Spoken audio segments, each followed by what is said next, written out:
이어서 베드로 회심 해드릴게요. 어, 어, 고넬료 회심도 같이 다루게 됩니다. 두 개의 위대한 회심이 나오는데요. 그 사도 바울, 사울의 회심이 위대하죠. 근데 고넬료 회심, 베드로 회심 중요한 회심 나옵니다. 왜 중요하냐면 고넬료 회심은 이제 장차 이방인들이 구원받겠다 하는 이제 초석이 됐기 때문에 이방인 선교의 초석이 됐습니다. 베드로의 회심은 왜 중요하냐면 베드로의 말하자면 세계관의 변화인데요. 하나님의 구원에는 편애가 없다. 인간적인 어떤 경계가 없다. 하나님 편애하시지 않는다 해서 예수님께서 사도 바울을 이방인 선교의 그 그릇으로 선택하셨잖아요. 그런데 이방인 선교의 문을 누가 열었습니까? 베드로가 열잖아요. 그게 굉장히 중요한 거야. 신기원을 이루는 어떤 사건이죠. 자, 그 1세기 때 외부에서 그 외부 사람들이 로마를 바라볼 때 로마는 대단한 나라입니다. 팍스 로마나 대단하죠. 하여튼 그런 대단한 나라, 군사적으로 이제 성공한 나라는 제국, 로마 제국이죠. 대제국이죠. 자, 그러면 거기에 군사 장교들은 어떨까요? 프라이드가 대단했겠죠. 이 로마의 장교가 이제 말하자면 피지배 계층을 대할 때 어떤 자세로 했겠어요? 보통 고압적이었겠죠. 그런데 또 이 사람들 눈에 볼 때도 대단해 보입니다. 다른 사람들 눈에 볼 때. 근데 이 고넬료는 그런 사람이 아니에요. 정반대되는 사람입니다. 네, 코르넬리우스인데 이 코르넬리우스 술리라는 사람이 BC 82년에 10,000명 이상의 노예를 해방해가지고 그들이 이제 이 코르넬리우스라는 이름을 취했는데 그만큼 코르넬리우스라는 이름은 굉장히 흔했다 그래요. 코르넬리우스, 고넬리우스죠. 근데 이 고넬료라는 로마 장교 지위도 높죠. 백부장 좀 되잖아요. 백부장이잖아요. 백부장. 그러니까 뭐 중대장급 되는 사람들이죠.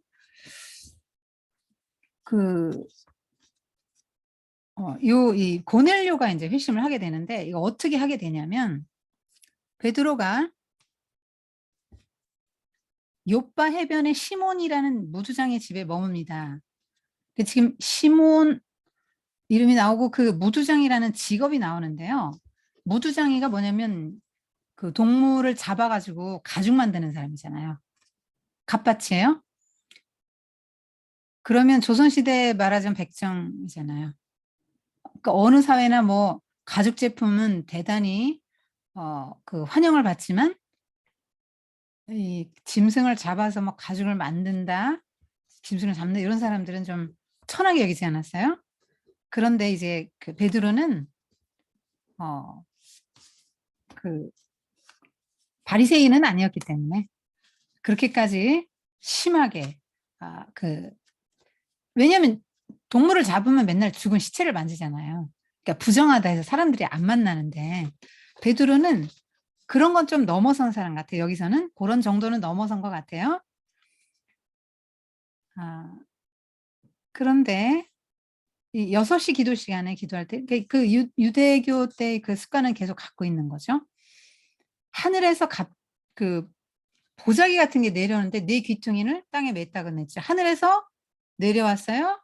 근데 보니까 온갖 그 부정한 짐승들이 잔뜩 담겨 있는 거예요. 못 먹는 짐승들이죠. 그러니까 레위기에서 금한 음식.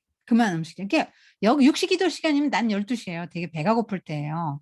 자, 근데 음식이 내려왔는데 잡아먹어 하고 주는데 하나님이 주는 게 하늘에서 내려왔다고 했잖아요. 한 쌍을 보는데 하늘에서 내려왔으니까 하나님이 주신 거죠. 잡아먹으라는데 아유 주님 저 그럴 수 없습니다. 저것들은 더러운 거 아닙니까? 나 속되고 깨끗이 하는 거 먹은 적 없다고 어렸을 때부터. 내가 먹은 적 없다. 내가 결코 그런 거 먹은 적 없다.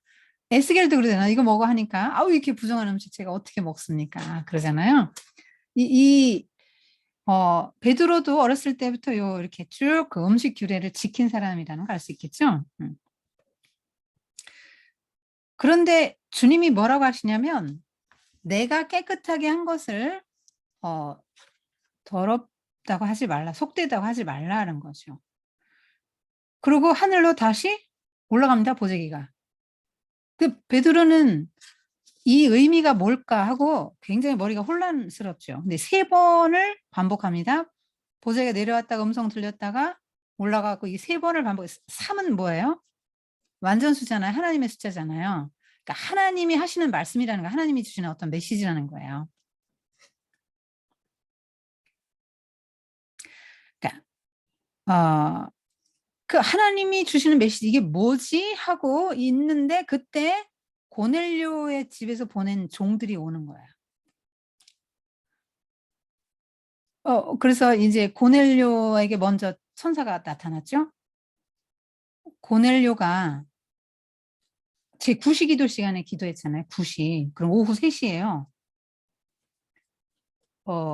고넬료 집에 먼저 천사가 내려와서 네 구제와 기도가 하나님께 상달되어 하나님 인정을 받았으니까 사람을 보내서 요바에 있는 베드로를 청해라. 그럼 너 집이 구원받을 것이다. 이렇게 말합니다. 아직 이 사람은 구원받은 상태는 아니에요. 고넬료는 기도도 하고 구제도 했지만 유대교 예배를 참석한 적도 없고 할례를 받은 적도 없고 아직은 유대교 신자는 아니에요. 유대교라 해도 그런다고 해서 구원받는 건 아니죠. 자, 그래서 베드로를 찾아가도록 보냈죠. 그래서 이렇게 하루 걸려서 왔습니다. 그래서 그 다음날 와가지고 만나서 12시에 베드로를 만나서 2차 저차 이야기를 하니까 그럼 들어오라 하고 영접을 하죠. 베드로가 일단 고넬료의 종들을 영접을 합니다. 그러니까 이게 좀 1단계죠. 이방인 수용의 첫 단계입니다. 이거 유대인의 법에 어긋나는 거예요. 정결법에 어긋납니다. 지금 이방인들을 만나서 유숙을 합니다. 그러면 같이 밥도 먹어야 되잖아요. 이방인들은 부정한 사람들을 여겼기 때문에 같이 만나지도 않고 밥도 안 먹고 같이 유숙 안 해요. 근데 지금 이렇게 하고 있잖아요.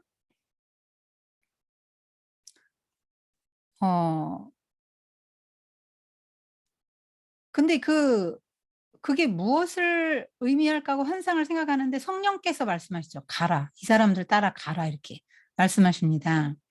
이것도 순종하기 되게 어려운 거죠. 여러분, 아까도 사마리아에서 활약하던 빌립이 광야로 가 했을 때 순종하기 조금 힘들었을 거라 그랬잖아요. 그럼 베드로는 순종할 수 있었을까요? 쉬웠을까요? 어렵지요. 거기 이 사람들 따라가라는 게 쉬운 일 아니에요. 로마의 이방인의 집이고 거기 가가지고 또 머물러야 되고 같이 밥 먹어야 되는 게 다 율법을 어기는 거잖아요. 그러니까 율법에 어긋나는 그런 것들을 하나님이 종종 요구하시죠. 하나님은 이런 걸 많이 깨트리는 분이시잖아요. 호세아한테는 무슨 요구를 하셨습니까? 창녀와 결혼해. 아니, 제사장은 창녀랑 결혼하면 안 돼요. 순자는 처녀랑 결혼해야 됩니다. 그다음에 이사야에게도 옷 벗고 다녀라. 3년 동안 옷 벗고 출근했습니다. 궁궐로. 아브라함도요. 아들 바쳐라. 그때 당시 율법은 없었지만 하나님의 법에 어긋나는 거죠. 싫어하시잖아요. 하나님이. 가증히 여기는 거잖아요. 자식 바치는 거는. 근데 그렇게 종종 하나님은 이렇게 깨트리세요. 그렇게 할 수 없는 거를 하게 시키시는 거죠. 저는 그렇게 못해요. 계속 그러잖아요. 부정한 거 아니에요, 그거? 못합니다. 그러니까 굉장히 이방인은 부정하다 하는 생각을 아직 떨치지 못하고 있죠. 근데 하나님께서 깨끗하다고 하신 것을 속되게 여기지 말라. 왜? 예수님이 전에 그러셨잖아요.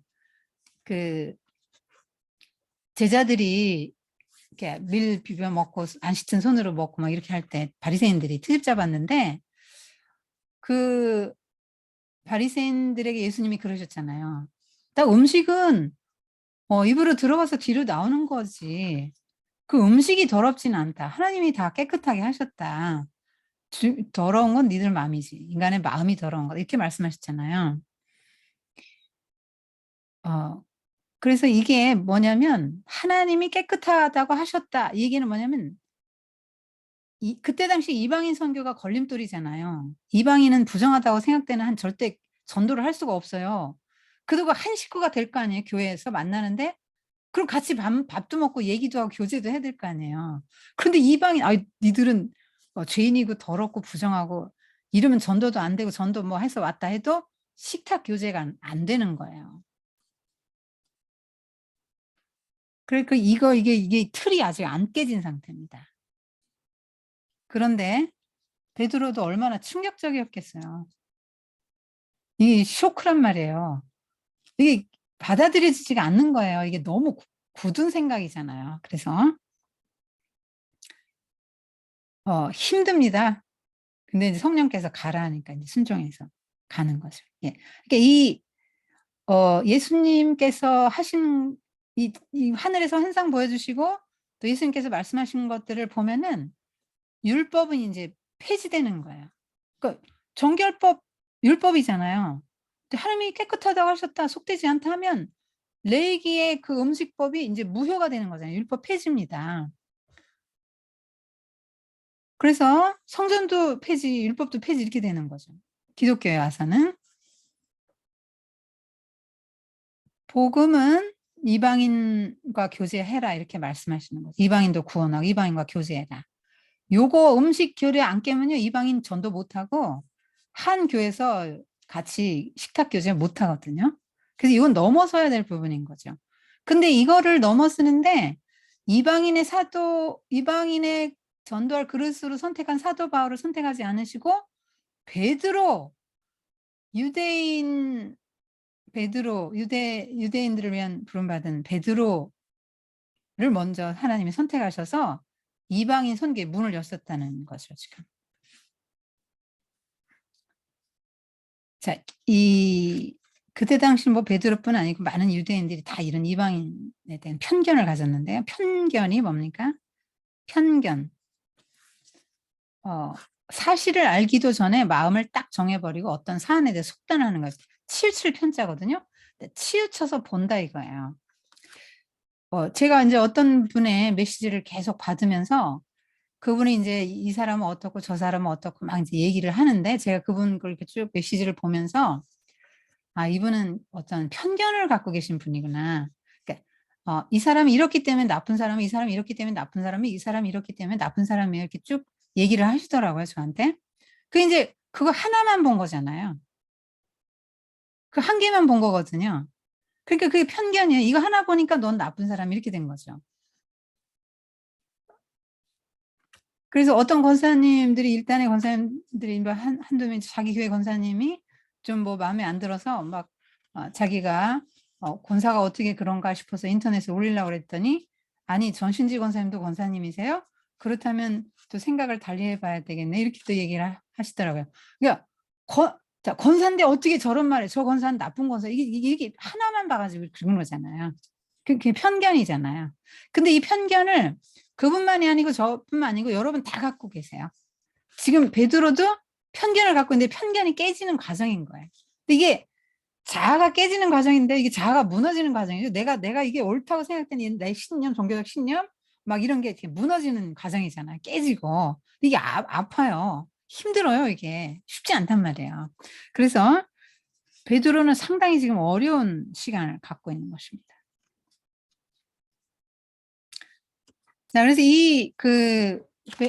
고넬료는 굉장히 경건한 사람으로 이제 알려져 있죠. 그리고 기도하는 사람이고 구제를 많이 했다. 저는 왜 하나님께서 왜 우리에게 이제 사회적 지위와 물질을 주시지 않습니까? 그런데 요 고넬료는 그 권력과 부를 잘 사용한 사람이라는 생각이 들어요. 우리 인물 분석하잖아요. 보세요. 고넬료는 경건한 사람, 기도하는 사람, 그리고 유대인에게 칭찬받잖아요. 어떻게 하면 칭찬받겠어요. 돈을 너그럽게 쓴 거죠. 그리고 아까 말했잖아요. 제가 그렇게 대로마 제국의 그 지휘관이면 대단한 권세를 갖고 있는데 그 피지배 계층 볼 때 얼마나 우습겠어요. 그런데 그렇게 보지 않았고 유대의 종교에 오히려 더 관심을 갖고 보고 유대인들을 그렇게 경멸하지 않았다는 거죠. 그게 이제 그 고넬료의 좋은 점이죠. 여기서도 역시 사람을 쓰시는 거죠. 천사를 보냈는데요. 천사가 복음 전할 수 있잖아요. 근데 고넬료에게도 천사가 왔는데 천사가 복음 전하지 않았어요. 베드로를 청하라. 사람을 청해서 복음을 듣게 하십니다. 그래서 하나님은 전도의 미련한 방식을 통해서 하나님은 사람을 구원하기를 기뻐하십니다. 그래서 이제 그 베드로가 그 다음날 고넬료 집에 도착합니다. 그래서 말하자면 4일째 만나는 거예요. 고넬료가 막 이 사람은 군인이잖아요. 이 상관 하면은 이 군인들은 이 대단한 이 상명하복 체제 아닙니까? 복종 체제죠. 군인은 계급 뭐 대단합니다. 그래서 군계 일학이 뭐 여러 닭 중에 한 마리 학 뭐 이런 뜻이잖아요. 근데 군계 일학이 군대에서는 계급이 일단 학력에 우선한다. 그리고 제 아들이 풀어줬습니다. 여러분 군대는 예 세상에서 아무리 뭐 어떻든 거기서 그런 건 중요합니까? 계급이 최고죠. 자, 그래서 이 군인들은 항상 무슨 생각을 하냐면 자기보다 높은 사람한테는 완전 복종해요. 군인들은. 그러니까 여기 막 베드로를 만나니까 막 완전 엎드리잖아요. 너무 황송하고 막 지금 베드로가 어떤 사람입니까? 죽은 자를 살리고 막 8년 된 중풍병자를 낫게 하고 40년 된 안진뱅이 일으키고 막 대단한 사역을 그림자만 지나가도 병자가 낫는 사람 아닙니까? 다 전에 들어서 알 거 아니에요? 대단한 사람이죠. 자, 여러분이 만약에 그런 베드로 만나면 여러분은 안 엎드리시겠어요? 저는 엎드릴 것 같아요. 저도 정말로. 그 사람에게 경배할 것 같거든요. 너무 대단해가지고 막 잘 쳐다보지도 못하고 막 그러거든요. 저 옛날에 정말 순진할 때는 목사님 못 쳐다봤어요. 너무 사랑하고 존경하는 목사님 막 멀리서 보면서 목사님 막 이랬어요. 제가 너무 보기보다 순진한 데가 있습니다. 네. 이 지금 베드로를 본 고넬료는 막 너무 이게 지금 그런 거예요. 황송해가지고 막 경배 수준으로 엎드립니다. 그러니까 나도 사람이라고 이러지 말라고 이제 일으키죠. 여기 이거 영광 누리기 시작하면 그때부터 망하는 겁니다. 이거 영광은 다 하나님께만 돌리고 나는 달을 가리키는 손가락인 거죠. 내가 달이 아니에요. 그렇게 해서 이제 자기에게 영광이 오지 않도록 합니다. 하여튼 영광을 내가 받으면 왜 안 될까요? 원래 내 게 아니에요. 자, 달은 발광체가 아니죠. 해의 빛을 받아서 빛을 내죠. 근데 이 달이 반짝반짝 빛나지는 않아요. 달은 온화하게 빛나죠. 자, 그렇게 달빛을 은은히 흘릴 때 사람들이 막 저 은은한 달빛 하면서 막 감탄하고 할 때 달이 으쓱할 수는 없는 거죠. 왜냐면 자기 게 아니잖아요. 원래 하나님께 온 거잖아요. 그럼 베드로의 이 모든 사역은 베드로에게서 나왔습니까? 하나님에게서 나왔습니까? 하나님께서 나온 거죠? 당연히 하나님께 영광 돌려야 되는 거죠. 아니 나한테 해를 주려고 나는 도구다. 그냥 축복의 통로고 나한테 하나님의 능력이 와서 흘러가는 거지. 나는 통로일 뿐이다 하고 자기를 정확히 알았어요. 베드로는. 여기서 막 이거 누리기 시작하면은 이거 그렇지 사람 알아보네. 뭐 이 정도 되면은 그 달부터 이제 망하는 겁니다. 이렇게 대변자라는 건 이제 알아야 되겠죠. 근데 요 고넬료가 이제 환상 보내기를 쭉 하는 거죠. 그러니까 하나님은 동시에 이렇게 고넬료에게 먼저 보고 베드로도 환상을 봐서 이렇게 이해할 수 있도록 해주시죠. 근데 고넬료의 말을 한번 잘 들어보세요. 이제 우리는 주께서 당신에게 명하신 모든 것을 듣고자 하여 다 하나님 앞에 있나이다. 베드로 앞에 있잖아요. 근데 뭐라고 했습니까? 하나님 앞에 있다고요. 뭘 듣기 위해서? 말씀을 듣기 위해서. 그러니까 여러분이 목사님의 설교를 듣든 저 같은 평신도의 그 강의를 듣든 제 앞에 있는 게 아니고 목사님 앞에 있는 게 아니고 하나님 앞에 인제 계신 거죠. 하나님이 주시는 말씀을 받는 거예요. 그래서 설교를 하는데 성령이 내려옵니다. 오순절 이방인들에게도 오순절 성령이 똑같이 내려와요. 그러니까 아까 그 베드로와 요한이 안수기도 할 때 성령 충만했죠? 사마리아 사람들 이방인들 절반 이방인이죠. 절반 유대인이고. 그리고 뭐 고넬료의 뭐 친구, 가족, 친지, 종들 뭐 다 모였을 거 아닙니까? 근데 베드로가 설교를 하는데 성령 충만을 받아요. 그러니까 말씀과 기도는 너무 고전적인 얘기긴 한데 이게 정말 우리의 두 개 꼭 있어야 되는 게 인제 말씀과 인제 기도인 거죠. 그때 누가 제일 놀랐을까요? 베드로가 놀랐겠죠. 아니 자기 조금 전에까지도 어떤 생각했습니까? "아유 나 이거 절대 못 먹어요. 절대 못 먹습니다. 나 부정하고 이런 거 나 한 번도 먹은 적 없습니다." 그랬잖아요. 근데 그때 들어오긴 했지만 "아이 부정한 사람들. 이 부정한 사람." 이러면서 들어왔을 거 아니에요. 속으로. 속으로는 '아유 이게 부정한 사람들인데 아유 이거 들어가야 되나 말아야 되나. 아이 하나님은 가라니까 가긴 가. 근데 너무 부정해서 이거 어떡해.' 근데 이 성령을 받고 하는 걸 보고 이제는 베드로가 무슨 생각을 합니까? '이 사람들은 부정하지 않구나. 하나님이 받아준 사람이구나. 깨끗한 사람들.' 이렇게 인제 생각하는 거예요. 그러니까 이 편견 그러니까 세계관이 바뀌는 거예요. 유대교는 되게 편협하잖아요. 딱 갈라 놓잖아요. 죄인 이렇게 따로 금 그어 놓잖아요. 율법을 모르는 자 죄인. 금 그어 놓고 율법을 에 아 안 지키는 자 죄인. 할례를 안 받은 자 죄인. 어 그거 다 죄인입니다. 그런데 예 이것이 다 무너진 거예요. 이 세계관이 완전히 무너지고 깨지고 하나님은 편애하지 않으시고 이방인도 다 똑같이 구원하신다. 이거를 받아들이는 이게 굉장히 힘든 거예요. 왜냐하면 이 지금 욥바에서 베드로가 있는 것도 되게 의미 있는데요. 욥바가 어디 여러분 욥바 하면 구약에서 누구 생각납니까? 어떤 선지자? 요나. 욥바에서 다시스로 도망갔잖아요.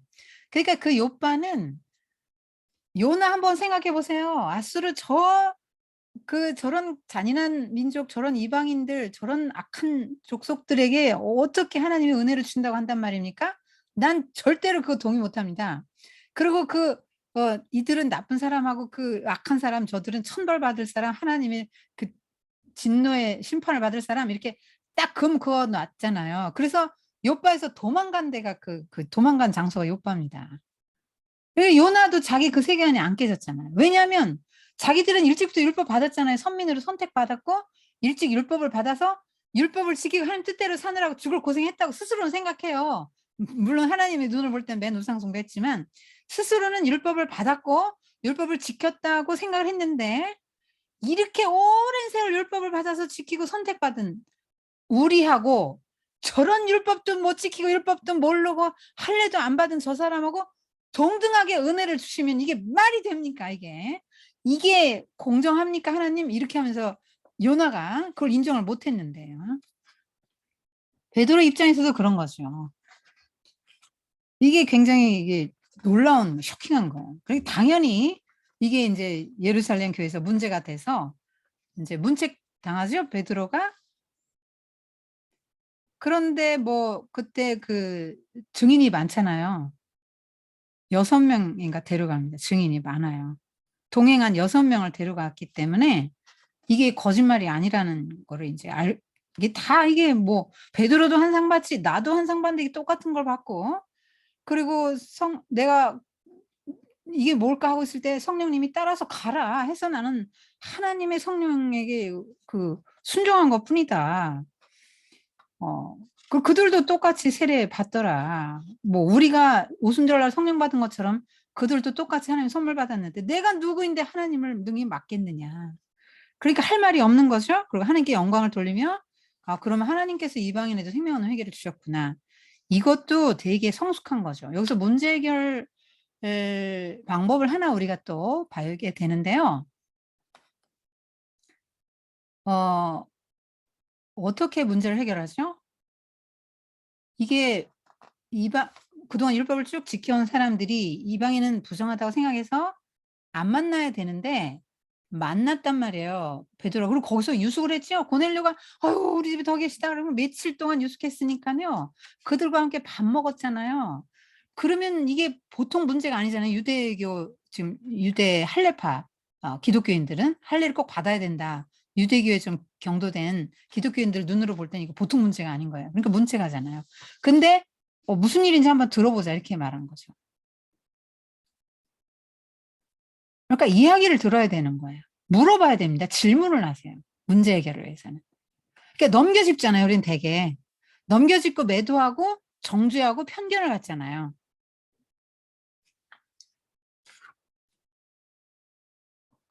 그렇게 그거보다는 물어보라는 거예요. 물어보고 얘기 들어보고 이것이 증거가 확실하고 객관적으로 봐서 이렇게 증인이 있다는 걸 객관성이라는 걸 말하자는 거잖아요. 그게 하나님이 하신 것이 인정이 딱 되면 벌써 딱 인정을 해야죠. '하나님이 하셨구나.' 하고 인정하고 같이 기뻐했어요. 이게 기쁠 일입니까? 이방인들이 지금 자기들은 막 계속 그걸 지켜오느라고 힘들었는데 이방인 아무것도 한 것도 없고 율법도 모르고 할례도 안 받은 것들이 이게 똑같이 하나님의 성령을 받고 똑같이 하나님의 나라에 딱 들어온다고 하면 이게 얼마나 얌체 같은 일이고 기분이 나쁜 일이에요. 근데 이게 기뻐할 일이냐고요. 근데 기뻐했다고 나오잖아요. 그러니까 이게 하나님이 하시는 일이죠. 하나님이 하시는 일들입니다. 그래서 베드로는 '하나님은 편애가 없으시구나. 모든 사람이 있는 그대로 받아들이시는 거구나.' 하는 거를 인제 깨닫고 이제 그 세계관이 변하게 되는 거죠.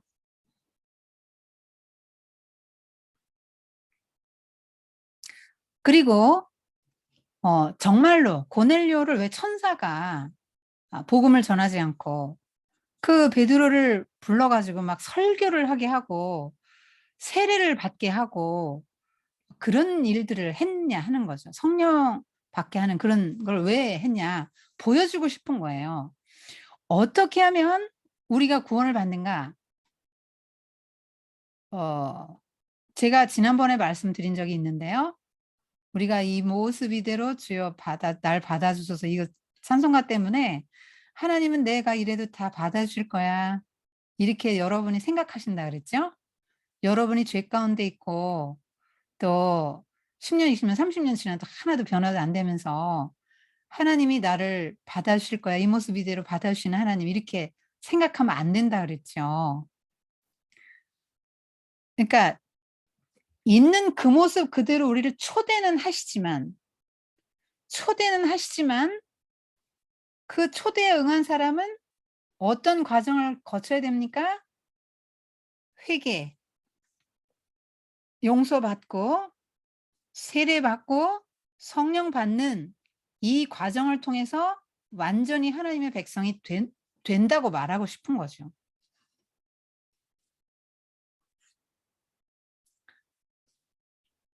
그러니까 여기서 뭐 '아 이방인도 받아주셔. 하나님은 참 관용하셔.'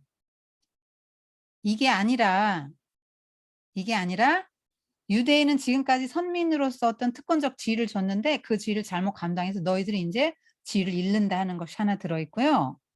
그다음에 이방인은 자기들의 신이 아니라 유대인의 메시아를 인정해야 되기 때문에 이 사람들도 어려운 거예요. 그런데 이게 하나님께서 예수님 메시아 예수님을 통해서 이 담을 다 헐어서 둘을 하나가 되게 하셨다. 바울이 계속 얘기하는 게 담을 헐어서 하나가 되게 하시고 이런 얘기 많이 하잖아요.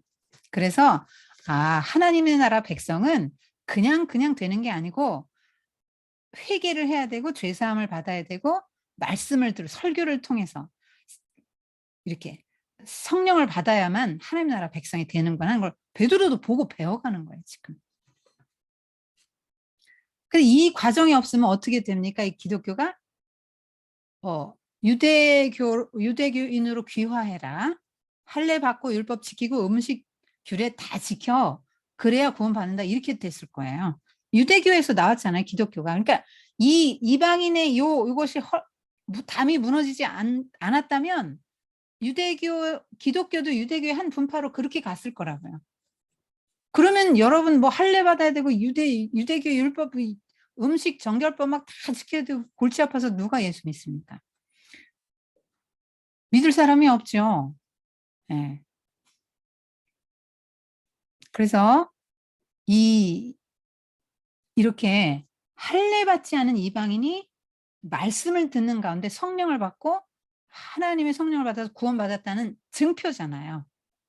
근데 유대인들이 막 할례 받으면 나 하나님 언약 백성이 한 증표로 여겼던 것처럼 우리는 성령을 받으면 나는 하나님 나라 백성이다.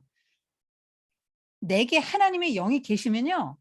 내 안에 하나님 나라 이루어진 거예요. 나는 하나님 나라 백성이고 하나님 나라에 소속된 사람이죠. 그러니까 나의 충성의 대상은 하나님이고 나의 모든 가치관도 다 변하는 거예요. 그 나라에. 하나님 나라의 가치관과 그 원리를 따라 살게 되는 거예요. 안 바뀔 수가 없어요. 나는 왜 안 바뀌죠? 하나님의 나라가 임하지 않은 거예요. 그 마음에 아직도 세상의 가치관을 그냥 갖고 있어서 변화가 없는 거예요.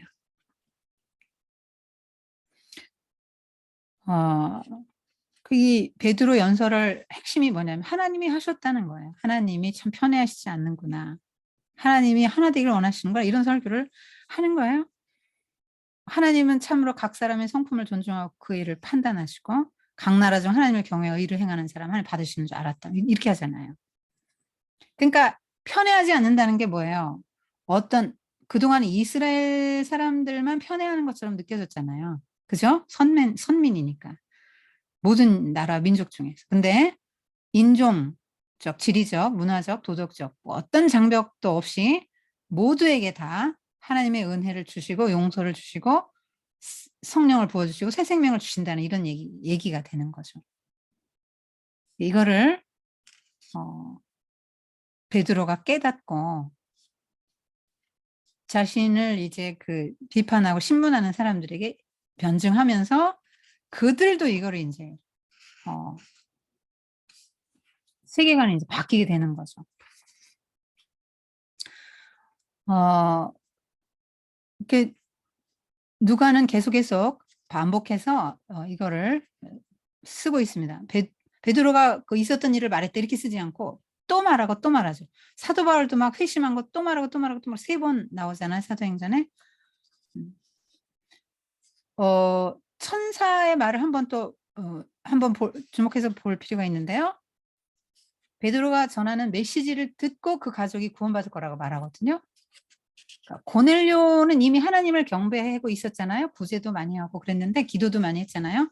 기도도 막 3회국 유대인의 그거 관습을 따라서 기도하고 그랬는데 그게 필요 충분 조건이 아니라는 거예요. 구원에. 유대인의 어떤 할례를 받았거나 예배 제사에 참여했거나 이방인이라 못 들어가죠. 제사 못 들어갑니다. 그거는 못했는데 하나님을 경외하는 마음은 갖고 있었지만 이것이 구원의 필요 충분 조건은 아니라는 거예요. 베드로를 불러서 아까 말씀드린 그 과정이 말씀 듣고 회개하고 죄송 용서받고 말씀 듣고 성령 받는 이 일이 있어야 된다는 거죠.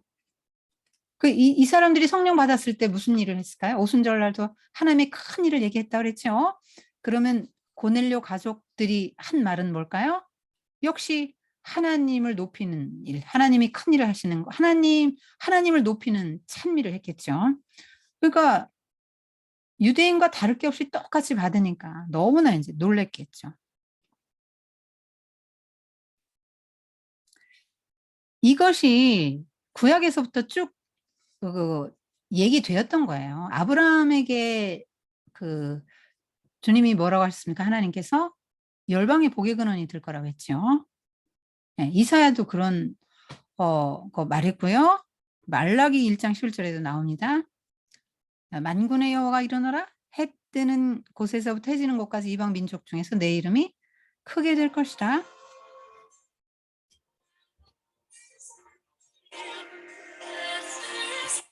죄송합니다.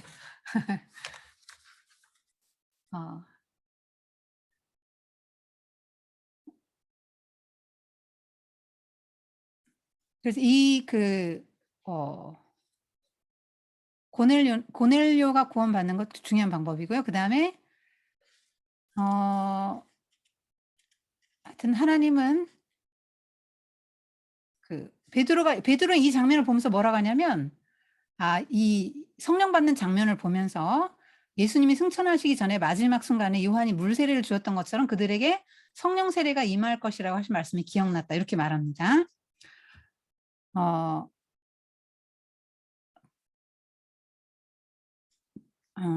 하여튼 이 굉장히 부자였고 사회적 지위도 높고 그랬는데 자기의 권위와 권세와 물질 부를 정말 잘 사용한 사람이고요. 고넬료는 자기가 볼 때 고넬료 입장에서는 베드로 어부 아닙니까? 그런데 영적 권위를 인정하고 정말 엎드리는 거 보면 거의 신급으로 이제 그렇게 하잖아요. 그래서 하나님은 정말 그렇게 높은 사람을 구원하는 일에 이렇게 어부 베드로를 사용하셨습니다.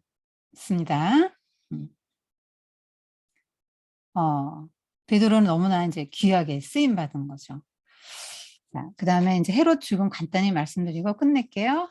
안디옥교회 개척은 다음 주에 보겠습니다.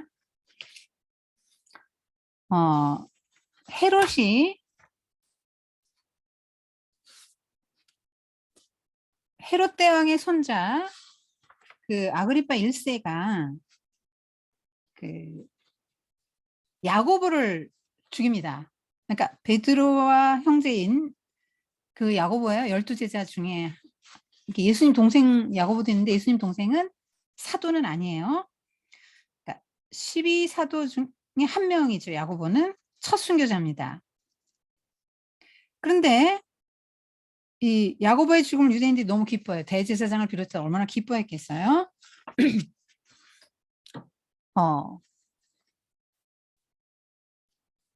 그때 이제 그때 어떤 상황이었냐면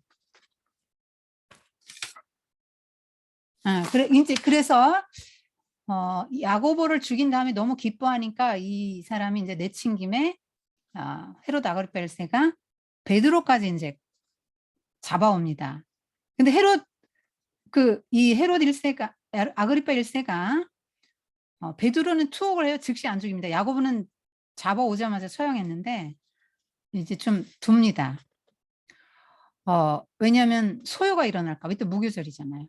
그래서 보초병을 세웁니다. 군사 4씩 4패 맡깁니다. 전에 왜 감옥에만 가두면 천사가 구출해져서 나가서 복음 전하고 있고 그랬잖아요. 그렇기 때문에 이번에도 그럴 거라고 3시간 내기 때문에 16명이 지키는 거예요. 근데 이제 마가 다락방에서는 계속 석방을 해서 기도하고요. 마가 엄마 이제 마리아의 다락방이죠.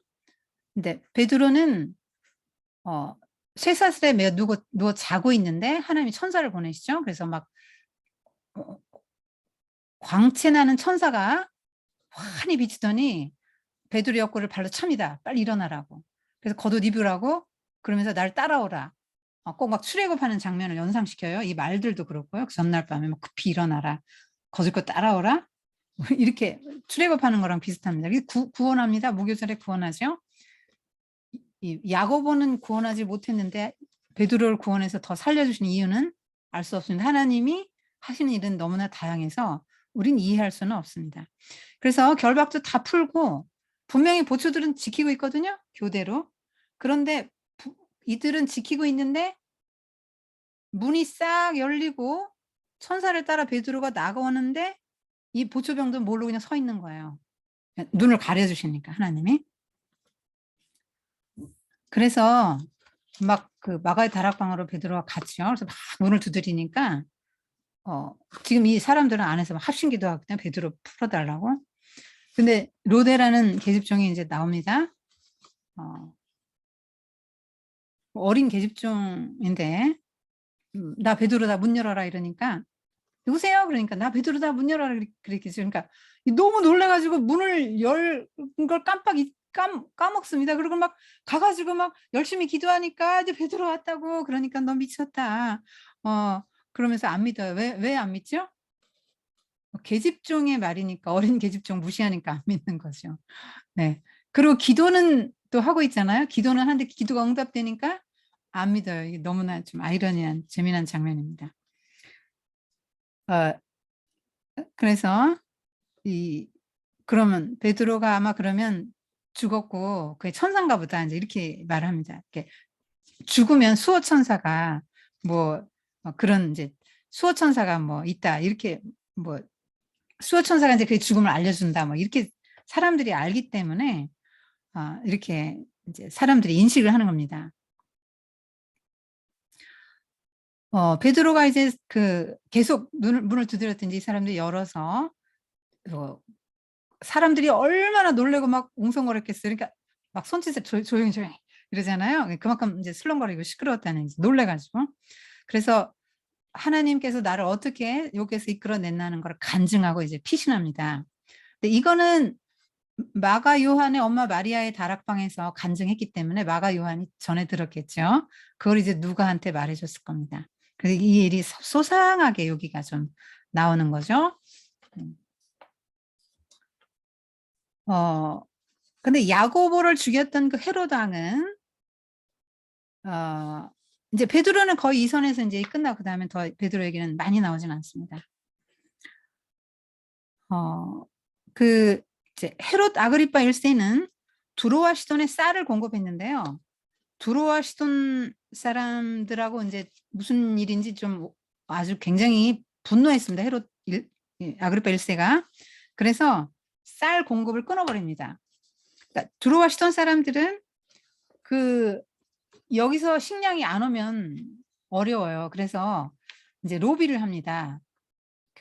아그리파 1세 침실을 맡은 시종 블라스토에게 로비를 해서 그래서 이게 성공해 이제 조약을 새로 맺고 가이사라에서 이제 연회를 베푸는데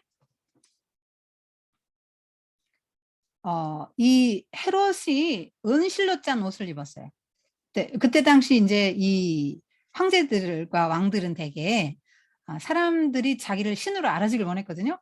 그래서 막 은실로 짭니다. 그리고 햇빛이 번쩍이는데 일부러 나가서 쫙 씁니다. 그럼 빛이 번쩍번쩍할 거 아니에요. 근데 왜 은실로 짠 옷을 입었겠어요. 자기가 그렇게 빛나고 싶은 뭐 신처럼 되고 싶은 거죠. 그래서 사람들이 막 들어와 시던 이게 협상이 돼가지고 이제 다시 식량을 수입을 할 수 있게 됐으니까 너무나 이제 막 기분이 좋아서 과잉 아첨을 합니다. 오, 이는 신의 소리요 사람의 소리가 아니다.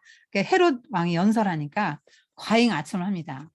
그런데 그때 헤롯이 하나님께 영광을 돌리지 않고 아니 내가 무슨 신이 아니고 이렇게 해야 되는데 그걸 즐겼죠. 누렸죠.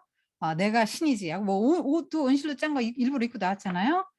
그걸 즐기다가 충이 먹어 죽었다 이렇게 나오는데 이게 얼마나 이게 정말 수치스러운 겁니까? 왕이 이제 충이 먹어 죽었다. 벌레가 먹어 죽었다. 그렇게 자꾸 미천한 벌레 때문에 죽습니다. 말하자면 뭐 뭔지 몰라도 뭐 장에서 회충이 뭐 공처럼 뭉쳐가지고 이제 급성 장 폐색증이었나 뭐 이렇게 이제 추정을 하는데요.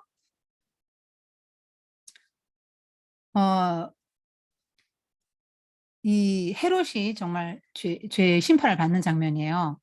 자기를 신으로 간주했고요. 첫째, 교회를 핍박하고 사도들을 죽이죠. 야고보를 죽였죠. AD 44년에 죽습니다.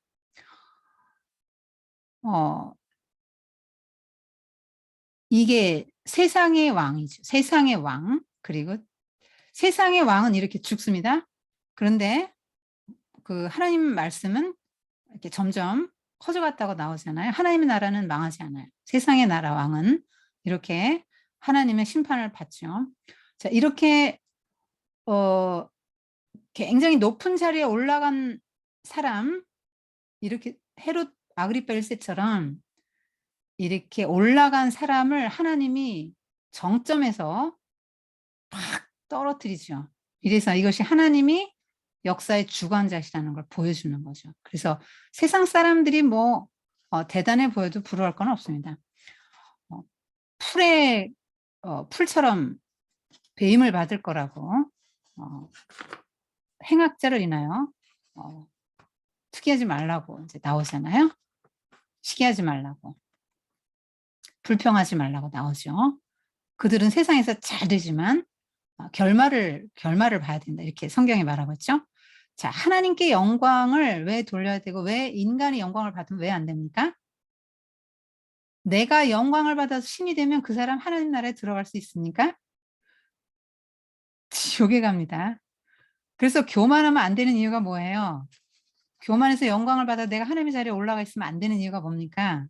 그래서 하나님이 교만한 자를 낮추시는 거죠. 하나님 나라 백성으로 만들려고, 우리를 구원하려고. 그래서 내가 영광을 받고 내가 하나님의 자리에 올라가 있으면 안 되는 거예요. 그 루이스도 그런 얘기 했잖아요. 내가 올라가 있으니까 내 위에 아무도 안 보여요. 하나님도 안 보이고 아무도 안 보입니다.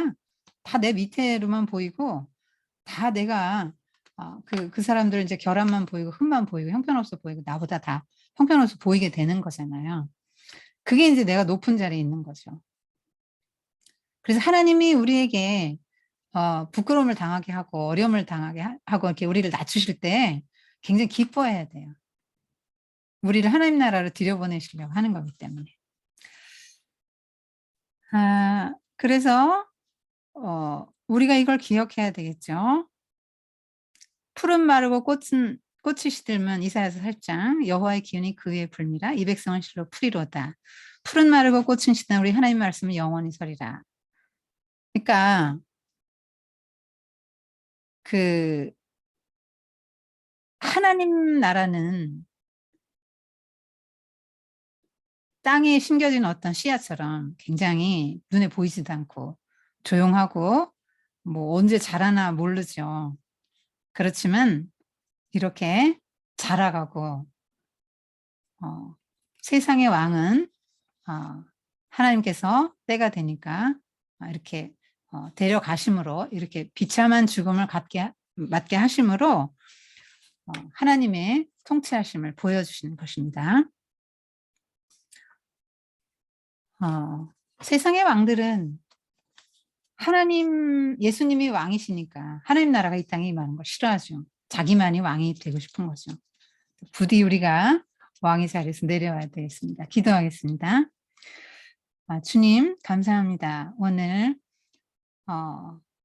그 평신도 빌립이 어떻게 활약했고 또 평신도들이 어떻게 교회를 세워나가는데 큰 일을 감당했는지 배웠고 또 위대한 회심들 베드로의 세계관이 변화되는 베드로의 심과 고넬료의 심들을 또 보았습니다. 또 정말 과부지만 교회 공동체 아주 중요한 역할을 하는 다비다도 보았고 또 그렇게 사모하는 마음으로 멀리서 와서 그 영적 목마름을 해소한 에디오피아 내시도 보았습니다. 또 헤롯이 이렇게 야고보도 죽이고 베드로도 죽이려 할 때 하나님께서 일들을 처리하시면서 하나님이 살아계시고 하나님 나라는 계속 성장하고 흥황해 간다는 걸 보여주셨습니다. 2000년 역사 동안 이렇게 하나님의 나라가 더 성장해 오게 하심을 감사합니다. 사랑하는 우리 3기 성인반 모든 회원들도 자신들이 있는 이 위치에서 하나님 나라 확장을 위해서 힘써 그 일에 동참할 수 있도록 하나님이 귀하게들 사용하여 주시옵소서. 감사드리며 예수님의 이름으로 기도드렸습니다. 아멘. 여기까지 하겠습니다.